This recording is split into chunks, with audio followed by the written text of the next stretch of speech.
ನಮಸ್ಕಾರ ಎಲ್ರಿಗೂ ಪ್ರೀತಿಯಿಂದ ಕಲಾ ಚಾನಲ್ಗೆ ಎಲ್ರಿಗೂ ಸ್ವಾಗತ ಸುಸ್ವಾಗತ. ಹಾಗೆಯೇ ಕೊನೆಯ ತನಕ ವಿಡಿಯೋ ನೋಡಿ ತುಂಬಾ ಯೂಸ್ಫುಲ್ ಆಗಿರ್ತಕ್ಕಂಥ ರೆಸಿಪಿಗಳಿವೆ. ಹಾಗೆಯೇ ಇಷ್ಟ ಆದರೆ ಒಂದು ಲೈಕ್ ಮಾಡಿ, ಹಾಗೆ ಫ್ರೆಂಡ್ಸ್ ಆ್ಯಂಡ್ ಫ್ಯಾಮಿಲಿಗೆ ಶೇರ್ ಮಾಡಿ, ಮತ್ತು ಸಬ್ಸ್ಕ್ರೈಬ್ ಮಾಡೋದನ್ನಂತೂ ಮರಿಲೇಬೇಡಿ. ಹಾಗೆಯೇ 3 ದಿವಸದ ವ್ಲಾಗನ್ನು ಸೇರಿಸಿ ಒಂದೇ ವಿಡಿಯೋದಲ್ಲಿ ಮಾಡಿದ್ದೀನಿ. ಹಾಗೆಯೇ ಇದು ಶುಕ್ರವಾರ ಬೆಳಗ್ಗೆ ಟಿಫನ್ಗೆ ನುಗ್ಗೆ ಸೊಪ್ಪು ಮತ್ತು ಮೆಂತ್ಯ ಸೊಪ್ಪನ್ನು ಹಾಕಿ ರೈಸ್ ಬಾತ್ ಮಾಡಿದೆ, ಒಂದು ರೈಸ್ ರೆಸಿಪಿ. ಮತ್ತು ಅದರ ಜೊತೆಗೆ ಮೊಸರು ಬಜ್ಜಿ ಮಾಡಿದ್ದೆ. ತುಂಬಾ ಚೆನ್ನಾಗಾಗಿತ್ತು, ಟೇಸ್ಟಿಯಾಗಿತ್ತು.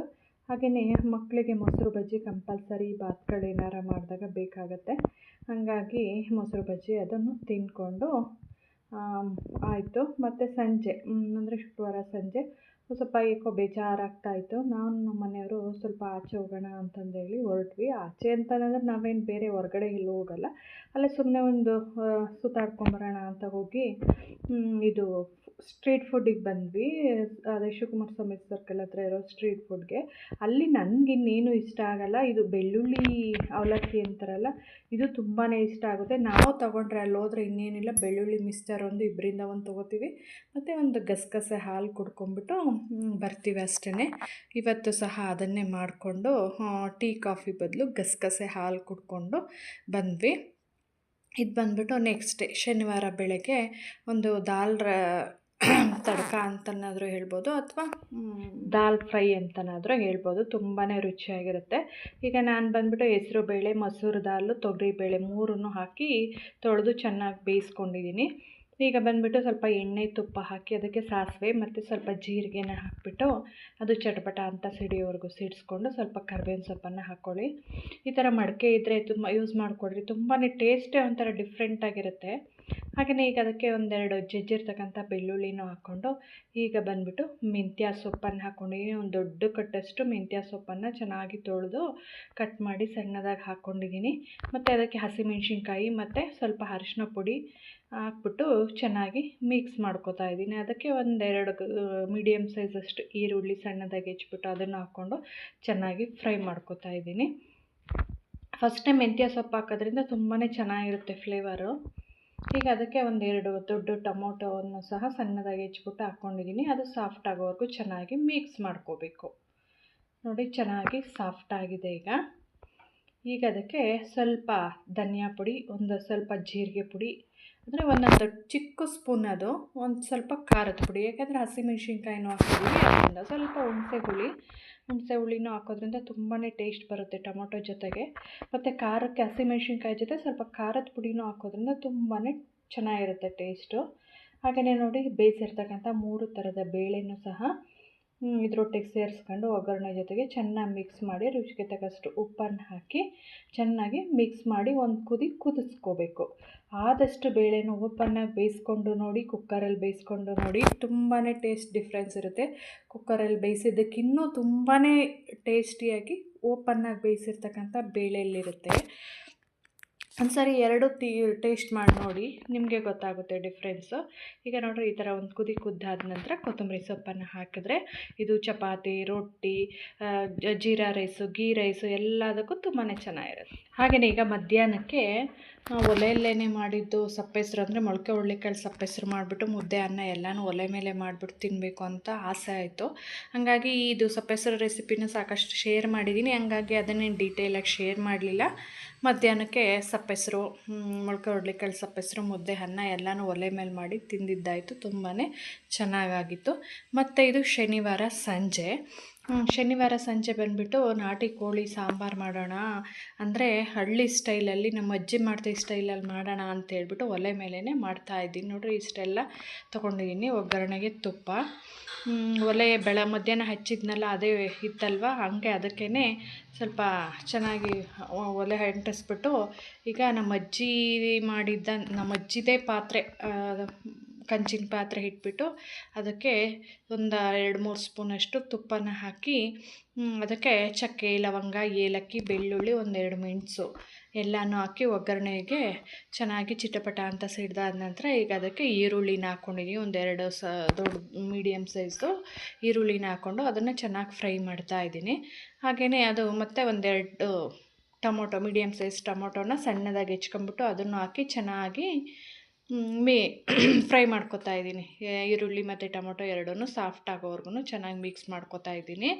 ಈಗ ಬಂದುಬಿಟ್ಟು ಖಾರದ ಪುಡಿ, ಅರಿಶಿನ ಪುಡಿ ಮತ್ತು ಉಪ್ಪು, ರುಚಿಗೆ ತಕ್ಕಷ್ಟು ಉಪ್ಪನ್ನು ಹಾಕಿ ಚೆನ್ನಾಗಿ ಮಿಕ್ಸ್ ಮಾಡಬೇಕು. ಖಾರದ ಪುಡಿನ ಈ ಥರ ಒಗ್ಗರಣೆಗೆ ಹಾಕೋದ್ರಿಂದ ನೀಟಾಗಿ ಚಿಕನ್ಗೆಲ್ಲನೂ ಹಿಡ್ಕೊಳ್ಳುತ್ತೆ. ಈಗ ನೀಟಾಗಿ ತೊಳೆದಿಟ್ಕೊಂಡಿರ್ತಕ್ಕಂಥ ನಾಟಿ ಕೋಳಿ ಚಿಕನನ್ನು ಈ ಒಗ್ಗರಣೆ ಜೊತೆಗೆ ಸೇರಿಸಿ ಚೆನ್ನಾಗಿ ಫ್ರೈ ಮಾಡ್ಕೋಬೇಕು. ನೀರೆಲ್ಲ ಈಚೆ ಬರೋ ತನಕ ಚೆನ್ನಾಗಿ ಫ್ರೈ ಮಾಡ್ಕೋಬೇಕು ಚಿಕನ್ನ. ಈಗ ಒಂದು ಮಿಕ್ಸಿ ಮಾಡ್ಕೊಳ್ಳೋಣ. ಈಗ ಶುಂಠಿ, ಬೆಳ್ಳುಳ್ಳಿ, ಈರುಳ್ಳಿ, ಟೊಮೊಟೊನ ಚೆನ್ನಾಗಿ ರುಬ್ಕೊಂಡು ಇದ್ರ ಜೊತೆ ನೋಡ್ರಿ ಇದೆಲ್ಲ ಚೆನ್ನಾಗಿ ಒಗ್ಗರಣೆ ಆಗಿದೆ. ಅದರ ಜೊತೆಗೆ ಇದು ರುಬ್ಬಿರ್ತಕ್ಕಂಥ ಈರುಳ್ಳಿ, ಟೊಮೊಟೊ, ಶುಂಠಿ ಬೆಳ್ಳುಳ್ಳಿನ ಹಾಕಿ ಚೆನ್ನಾಗಿ ಮಿಕ್ಸ್ ಮಾಡ್ಕೋಬೇಕು. ಈ ಶುಂಠಿ ಬೆಳ್ಳುಳ್ಳಿ ಹಾಕಿದ ನಂತರ ಮಿಕ್ಸ್ ಮಾಡಿ 1-2 ನಿಮಿಷ ಆದ ನಂತರ ಬರೀ ಧನಿಯಾ ಪುಡಿನ ಸೇರಿಸಿ 1-2-3 ಸ್ಪೂನಷ್ಟು ಸೇರಿಸಿ ಚೆನ್ನಾಗಿ ಮಿಕ್ಸ್ ಮಾಡ್ಕೋಬೇಕು.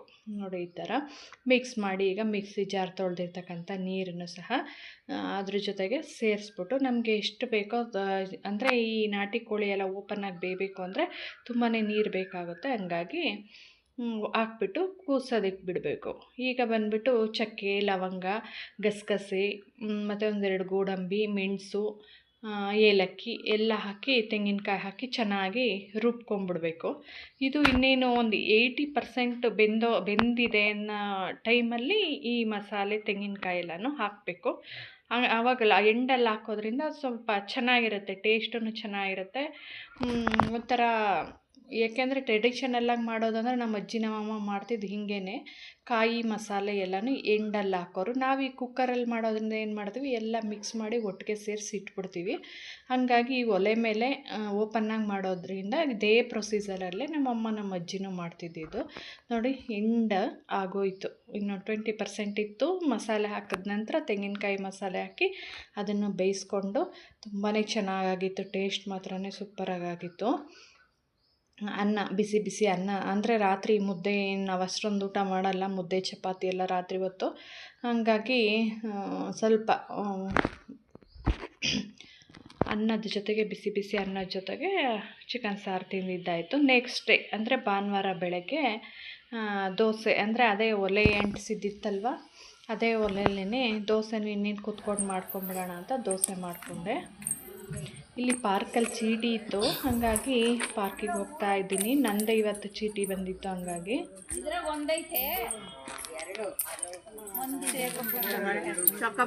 ನೋಡ್ರಿ ಟೀ ಕೊಟ್ಟೆ, ಈಗ ನನಗೆ ಕೊಡ್ತೀರಿ ದುಡ್ಡನ್ನ. ಹಾಗೆಯೇ ಇದು ನೆಕ್ಸ್ಟ್ ಡೇ 6:30 ಆಗಿದೆ, ಬೆಳಗ್ಗೆ 6:30. ಬೆಳಗ್ಗೆ 6:30ಗೆ ಆವಾಗಲೇ ತಿಂಡಿ ಮಾಡಿ ಎಲ್ಲ ಜೋಡಿಸ್ಕೊಂಡು ಹೊರಟಿದ್ದೀನಿ. ಊರಿಗೆ ಹೋಗಬೇಕಿತ್ತು, ನಾನು ನಮ್ಮ ಮನೆಯವರಷ್ಟೇ ಊರಿಗೆ ಹೋಗಬೇಕಿತ್ತು. ನೋಡಿರಿ ಸ್ವಲ್ಪ ನಮ್ಮ ಅತ್ತೆಗೆ ಊರಿಗೆ ತರಕಾರಿ ತಿಂಡಿ, ನೋಡಿರಿ ಮೊಸರು ಬಜ್ಜಿ ರೆಡಿಯಾಗಿದೆ. ಮತ್ತು ಪಲಾವ್, ಅವರೆಕಾಳು ಪಲಾವೂ ಸಹ ರೆಡಿಯಾಗಿದೆ. ನೋಡಿ 6:30, ಬೆಳಗ್ಗೆ 6:30 ಆವಾಗಲೇ ರೆಡಿಯಾಗಿದೆ. ಎಲ್ಲ ಮಕ್ಕಳು ಕಳಿಸ್ಬಿಟ್ಟು ಬೇಗನೆ ರೆಡಿ ಮಾಡಿ ಹೋಗ್ಬಿಡೋಣ ಅಂತೇಳ್ಬಿಟ್ಟು ಹೊರಟು ಊರಿಗೆ ಬಂದ್ವಿ. ಊರಲ್ಲಿ ಇಲ್ಲಿ ಅಡಿಕೆ ಗಿಡ ಇಡೋದಕ್ಕೆ ನೋಡಿರಿ, ಅದೇ ಶೆಡ್ಡು. ಅಡಿಕೆ ಗಿಡ ಇಡೋದಕ್ಕೆ ಎಲ್ಲ ಇದು ಮಾರ್ಕಿಂಗ್ ಮಾಡ್ತಾಯಿದ್ರು, ಅಂದರೆ ಅಡಿಕೆ ಗಿಡ ಮತ್ತು ತೆಂಗಿನ ಗಿಡಕ್ಕೆ ಮತ್ತು ಪೈಪ್ ಲೈನ್ ಮಾಡ್ತಾರಲ್ವ ಡ್ರಿಪ್ಗೆ, ಅದಕ್ಕೆಲ್ಲನೂ ಮಾರ್ಕ್ ಮಾಡ್ತಾಯಿದ್ರು. ತೆಂಗಿನ ಗಿಡನೂ ಅಷ್ಟೇ ಅವರೇ ನಮ್ಮ ಅತ್ತೆ ನಮ್ಮ ಮಾವನೇ ಬೆಳೆಸಿದ್ದಾರೆ. ಅಡಿಕೆ ಗೋಟು ತಂದು ಹಾಕಿ ಅವರೇ ಬೆಳೆಸಿದ್ದಾರೆ. ನೋಡಿರಿ ಈ ಕಡೆದು, ಇದು ಮುಂದೆ ಇದನ್ನು ಕಟ್ಟಿದಾರಲ್ವ, ಅದು ಅವ್ರು ಬೆಳೆಸಿರೋದು. ಹಿಂದಿಂದು ನಮ್ಮ ಮನೆಯವ್ರ ಕಸಿನ್ಸ್ದು, ಅವೇನು ಅಷ್ಟೊಂದು ಚೆನ್ನಾಗಿಲ್ಲ. ಇವ್ರು ಬೆಳೆಸಿರೋದು ತುಂಬಾ ಚೆನ್ನಾಗಿ ಬಂದಿದ್ದಾವೆ. ನೋಡಿರಿ ಈ ಥರ ಎಲ್ಲ ಮಾರ್ಕ್ ಮಾಡ್ತಾಯಿದ್ರು.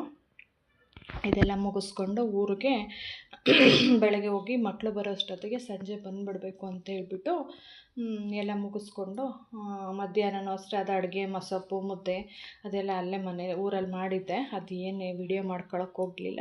ಇಷ್ಟ ಆಗಿತ್ತು ಇವತ್ತಿನ ವಿಡಿಯೋ. ಇಷ್ಟ ಆದರೆ ಪ್ಲೀಸ್ ಒಂದು ಲೈಕ್ ಮಾಡಿ, ಶೇರ್ ಮಾಡಿ, ಸಬ್ಸ್ಕ್ರೈಬ್ ಮಾಡಿ. Thanks for watching.